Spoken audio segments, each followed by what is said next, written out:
Friedrich Nietzsche was a German philosopher, but to be perfectly honest, he considered himself a good European, and most of his mature life was spent outside of Germany, primarily in Switzerland and northern Italy. He was born in 1844 in a small German town, a family that went back several generations of Protestant preachers. He spent most of his life in particularly ill health, and in 1889 he collapsed in a state of insanity and spent the last tragic 10 years of his life virtually in a vegetative state. He died in 1900, rather prophetically, because he had much to say about what he expected of the new century. He was trained as a classical philologist, something he showed great talent for when he was in school. And at an astoundingly young age, in his early 20s, he became a professor at the University of Basel in Switzerland. He spent about 10 years teaching, but resigned because of poor health, spent the rest of his life, his sane life anyway, wandering in some of the more exotic resort places in Europe. He was influenced, first as a student, by a philosopher named Arthur Schopenhauer. And from Schopenhauer, he got a good glimpse of the sorts of things that philosophy could do. Nevertheless, as we'll see, one of the things he firmly rejected was Schopenhauer's pessimism. The most singularly profound personal encounter he had in his life was with the composer Richard Wagner. From Wagner, he came to see himself as not so much a philosopher as a budding musician. And I think we can all be thankful, having heard his compositions, that he finally decided that philosophy was his real skill. But the friendship with Wagner and then the break with Wagner, he described as some of the most traumatic periods of his life, and one can understand a good deal of his philosophy, in fact, in terms of his musical sensibilities. The philosophy itself has some distinctive characteristics. It is thoroughly empirical, but perhaps not empirical in the sense that philosophers who use that name would often endorse. It was thoroughly experimental, and in fact I would say Nietzsche is probably the most experimental of all philosophers. He experiments with ideas, he experiments with worldviews, he experiments most famously with his wonderful philosophical style. He was skeptical, but again, not skeptical in the way that many other philosophers, for example David Hume, would be called skeptics, but rather, he instituted what is today called the hermeneutics of suspicion, the idea of looking at everything, particularly those things that are highly praised, with a kind of jaded eye. He was notoriously individualistic, but as we'll see, his individualism is also something that has to be carefully understood. He was not an individualist in the sense, say, of the later existentialists, who would say that people have absolute choices in what they do. He was much more circumscribed in the sense of our limitations than that. He's most famous perhaps for saying, "God is dead," a phrase which in fact he borrows from Hegel, and before that from Luther, and that, as we'll see, permeates a good deal of his philosophy. In this lecture, what I'd like to spend most of my time talking about, however, are two theses that are pretty well known, but I think sometimes are exaggerated in their impact on his overall thought. The first, which I take much more seriously, is the thesis of perspectivism. Not something he named himself, but Nietzsche often talks about perspectives. It's part of his experimental method, and the idea is that we should always take different views of things. We should try and take one way of looking, then another way of looking, and one might say, reminiscent of Hegel, that the truth of things emerges only when we get as many perspectives as possible.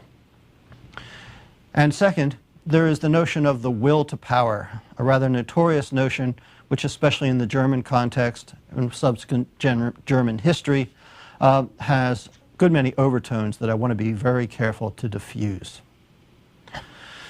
Perspectivism. Perspectivism is, first of all, critique. It's critique of traditional metaphysics and epistemology. It's a critique of the idea that there is a true world, or that there is a way, an objective way, in which we can understand that world. Traditional philosophy is often divided into the distinction between appearances and reality. And one might even say the mission of contemporary or modern philosophy is to get through the appearances to reality itself. This is something Nietzsche rejects. And as he famously says, once we get rid of the idea of a true world behind the appearances, then what will disappear as well is the idea of the world as appearances. The word metaphysics, of course, comes from Aristotle. It was also defended throughout most of the philosophical history. Kant questioned it, but nevertheless, he held on to the distinction, which he described as a distinction between the phenomenal world and the noumenon world, the world of experience as opposed to the world as it is in itself. And this is just the kind of distinction that Nietzsche wants to say is utterly illegitimate and gets us into all kinds of philosophical problems. Instead, Nietzsche famously says, there are no facts, only interpretations. There is no truth, there are only the errors of mankind. Or, much more modestly, there is no single truth, no God's eye view, no privileged perspective. For example, in his day, science was already becoming sufficiently dominant that it claimed, at least in some circles, to give us the sole truth about things. In his early days, Nietzsche greatly praised science because he saw that science did in fact take on the experimental method. Science was a worldview which did believe in questioning things, which did have a certain kind of healthy skepticism. It required evidence, it required experimentation, and so on. Later, though, Nietzsche came to see that science, too, had become dogmatic and had taken over the view of truth in general. But Nietzsche gives us a set of contrasts. For example, it's one thing to see the world through science and scientific eyes. It's something else to see the world through aesthetic eyes. And generally, I would say, Nietzsche preferred the aesthetics, although he never disowned science and he often used it. But a quick example comes to mind. I was sitting at a cafe with a friend of mine, a poet, and we were looking at a flower on the table, which was, as my poet friend put it, stretching its arms towards the heavens and the sunlight. And being an old biology student, I thought about Turger and all that, and I realized instantly, of course, that his was the better explanation. What Nietzsche wants to say is that, well, there are many perspectives. Science, aesthetics are two of them. A moral perspective would be another, perhaps a religious perspective, another. And none of these is necessarily better than the others. One might look at this as a kind of deconstructive campaign, much as has been defended in the 20th century by some rather famous French philosophers. I think this isn't right. It is true that Nietzsche has a good deal to say of a negative sort, that much of what he says is critique. The attack on truth, as often understood, is a clear example. But it doesn't follow from this, as what I've already said would suggest, that Nietzsche rejects truth as such. One might say, as a contemporary philosopher has said, maybe there is no truth, but there's still lots of truths. For Nietzsche, I think we should look at this as part of a much more general campaign. In particular, Nietzsche's naturalism, his appreciation of the world, his appreciation of humans and human nature, and his fascination with how people behave and why they behave.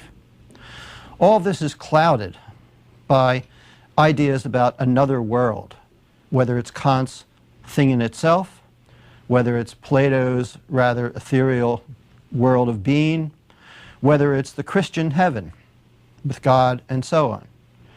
His thesis of the death of God fits into this thesis too. It doesn't just mean that there is no God and therefore no basis for religion. Much more profoundly, the death of God refers to the idea of there being a single perspective, an objective perspective. Again, the idea of truth. But again, it's not simply a matter of rejecting all of this so much as replacing it with something better and healthier. So too, when Nietzsche talks about Judeo-Christian morality, this is something which also must be viewed from a perspectival, standpoint. Nietzsche will famously distinguish between two different kinds of morality. And it's important to see that what he's giving us here are two different moral perspectives. But again, it's not simply by way of dismissing all of this, but rather replacing it with something that's better.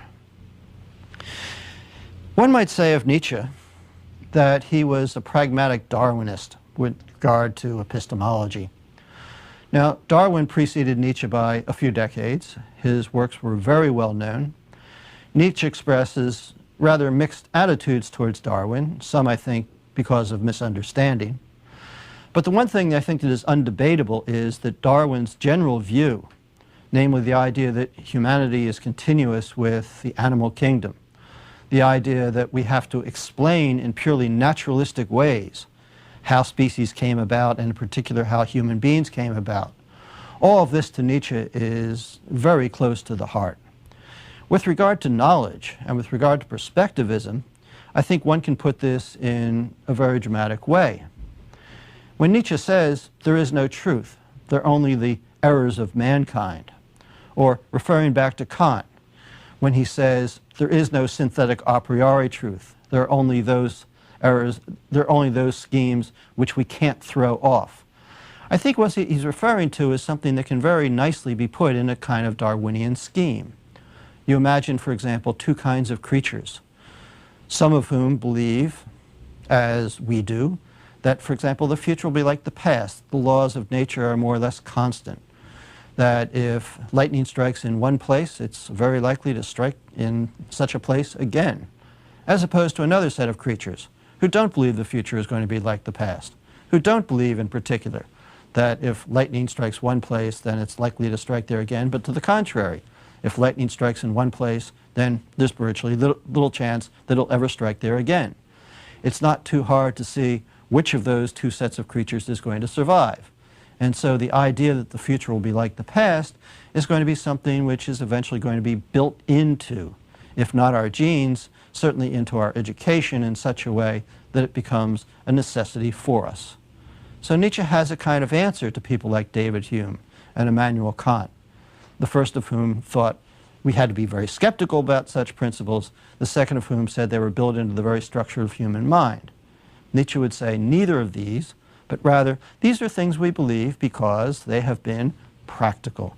These are things that we believe because they have proven to be for the benefit of the species.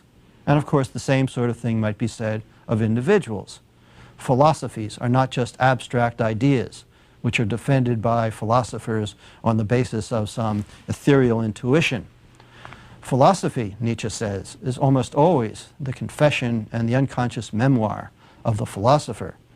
The ideas defended are the ideas that make the philosopher, to put it very crudely, feel good about himself. One might compare Nietzsche then to American pragmatism as well, the kind of notion that what is true is what works. And this isn't exactly right as far as Nietzsche is concerned, because what is true might also be what is beautiful. But I think the idea of getting rid of metaphysics and getting rid of traditional epistemology, getting rid of the kind of skepticism that leaves us with nothing, is very much in tune with both Nietzsche and the pragmatists. With regard to the will to power, there is a whole host of misunderstandings that surround this. In the first place, of course, power is a word that in the history of Germany makes people's blood curdle.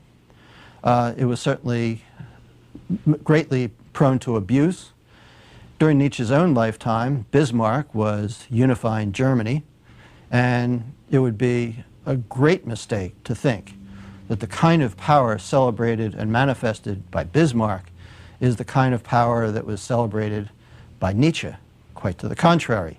Nietzsche makes great fun of Bismarck. He obviously despised him. He thought this was a vulgar sense of power. And the word that Nietzsche uses for power, in fact, refers to something that I think more likely should be considered as personal strength, rather than anything like political power or power over other people. As for the idea of the will to power, it's rather a striking phrase, both in English and in German. And Nietzsche obviously was quite enamored of it. He uses it throughout his philosophy. But the first thing to say is that the notion of the will to power is clearly borrowed from Schopenhauer, who, as I said, was one of Nietzsche's mentors early on, but Nietzsche came to reject Schopenhauer. And he rejected not just the pessimism, but, as he put it in one of his later, more nasty aphorisms, everything that Schopenhauer ever said. For Schopenhauer, the will was reality. The will was really the core of the world. But of course, that runs very much against Nietzsche's notion of perspectivism, where there is no God's eye view, there is no objective reality. But it seems like the will would be just that. The will would be the thing in itself, and Nietzsche rejects the thing in itself. So he has great suspicions about the very idea of the will to power. So I'd want to say that right away we should be suspicious about the will. We should be suspicious about what he says about power. And as I say, the way to do it would be, first of all, to understand it in terms of a kind of personal strength, rather than as something political or something having to do with your role vis-a-vis other people. It's also suggested that there is the will to power, and this would make sense for Schopenhauer, for whom, in an important sense, it must be singular, but it doesn't make sense for Nietzsche, because the truth is, as he talks about the will to power in its various manifestations, it's quite clear that it is not one thing, but it's many. Now, there are two ways of thinking about the will to power in Nietzsche. First of all, and I'll talk about this much more because I think it's much more plausible, there's the notion of the will to power as a species of motivation. Second, there is the will to power as a metaphysical entity. But as I said, the will to power as a metaphysical entity just rubs against everything else Nietzsche says about perspectivism and objectivity. And it seems to me that while he does talk this way occasionally in his unpublished notes, and I'm very hesitant to take those unpublished notes very seriously, it's pretty clear in his published works that the will to power rather refers to the first thing I said, and that is a kind of theory of motivation.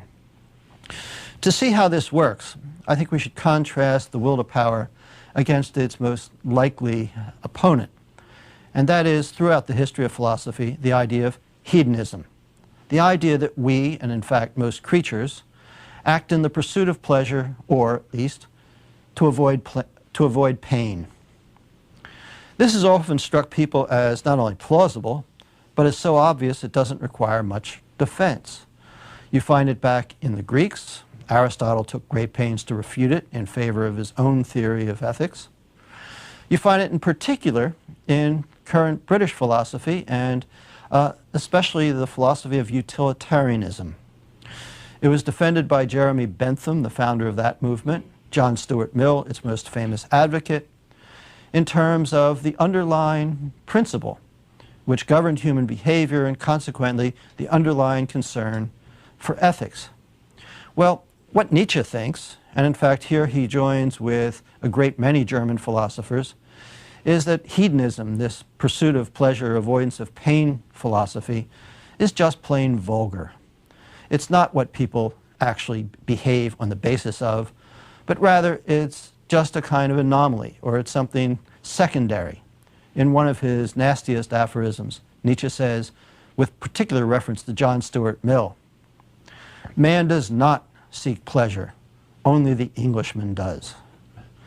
For Nietzsche, the idea was that what we seek is power. But again, we have to be very careful how to understand this.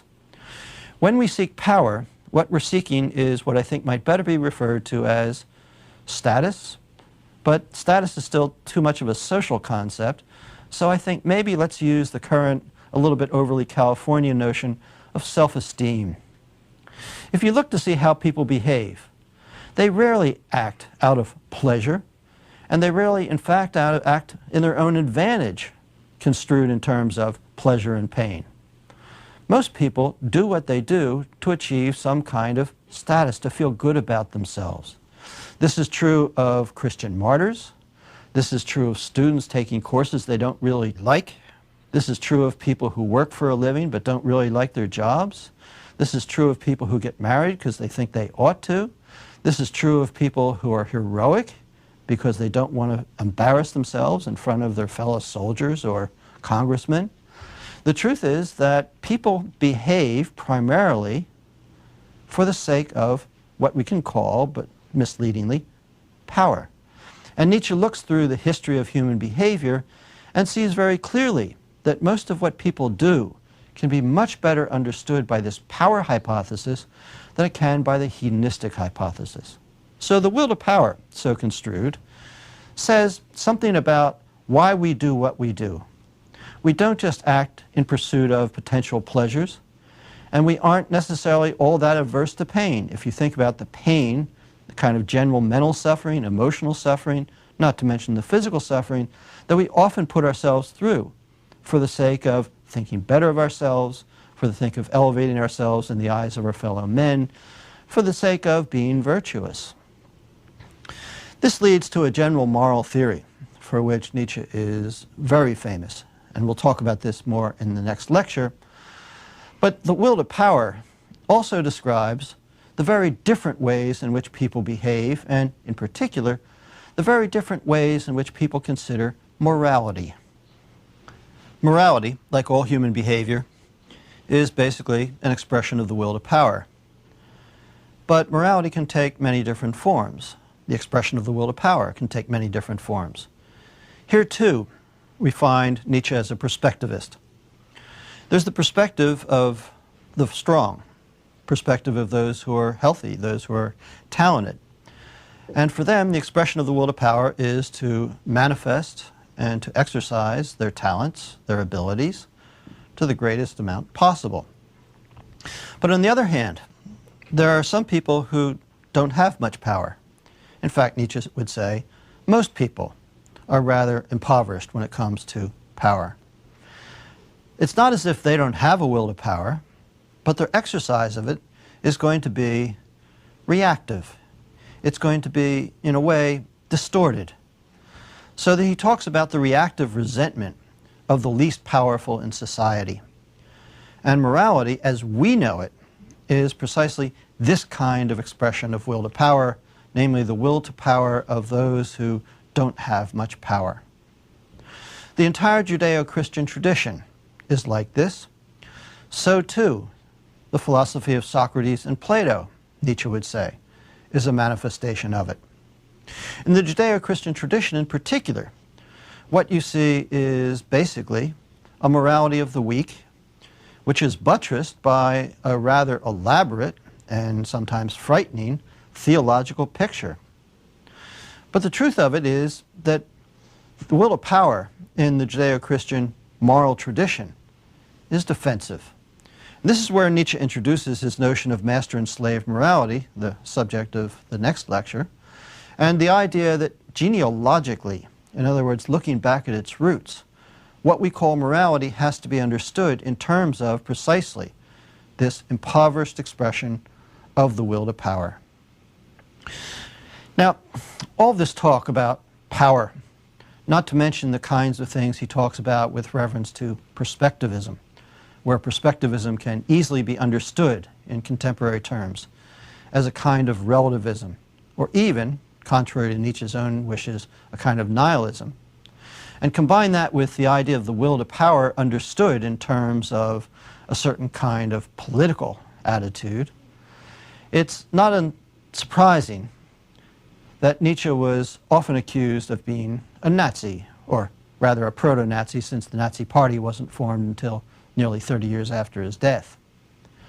But the truth is, Nietzsche was absolutely no Nazi, even though he defended some themes that the Nazis gladly embraced. For example, the idea of self-assertion. He was certainly a very aggressive writer and philosopher. The idea of eugenics, the idea of breeding people for their better traits. But of course, what the Nazis took from this was utterly distorted and perverted.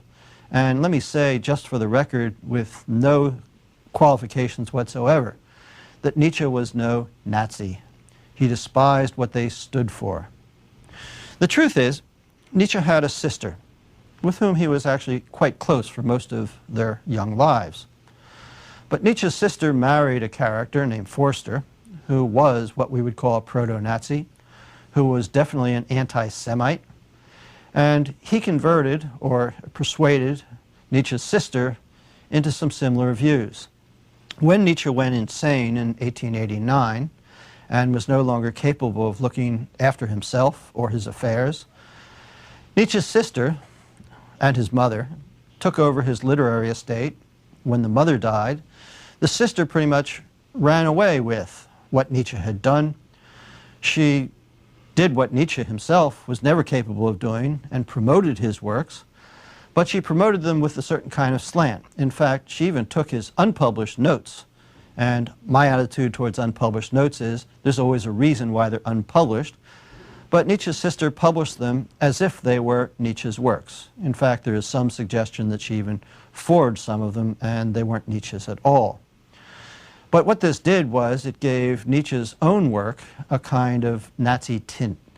And in the early 30s, just after Hitler had been elected to power, there is a very famous picture set up by Nietzsche's sister of Hitler staring at the bust of Nietzsche. But it was Nietzsche's bust, not Nietzsche. Nietzsche himself probably would have spit in the dictator's face.